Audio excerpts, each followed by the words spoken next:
trai ker khu yu trai jonga ker khu haman kapor ka jing yaro ar myang shentur mentabat barabo men sim jonga kan kmen hu trai ken kmen ki ba chem nur tu wan yang in pen krau yuกันเดียวเกิดแต่งเคลมปู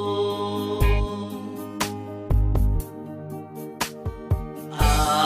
ตุวันมาตุกมีบุตรายบุยายลงบาสบุญบาพา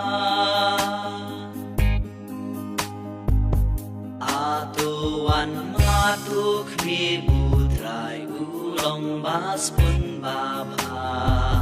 Subashan ya utrai ublay shan ya ublay nongda tu ding burom utrai ken rati kiriu khu jong u na mar kim duk lem ne ker ki ba shep ding ya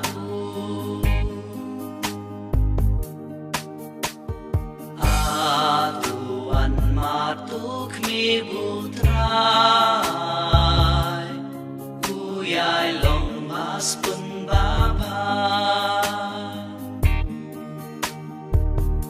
Ue ba kwa im slem im su Hajing pahu don bo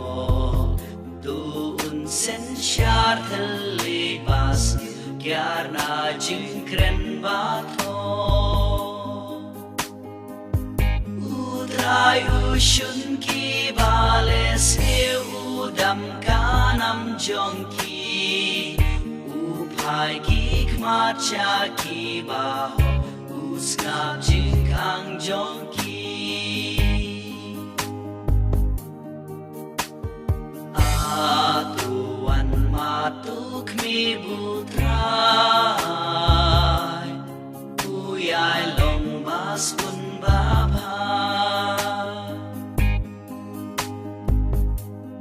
Don hajan bapa donut kershan ki bas si na jing jen jar babun utrai unsa beladya ki utrai unsa pen immen sim jong ki shakri jong u en om ben rem ya uwe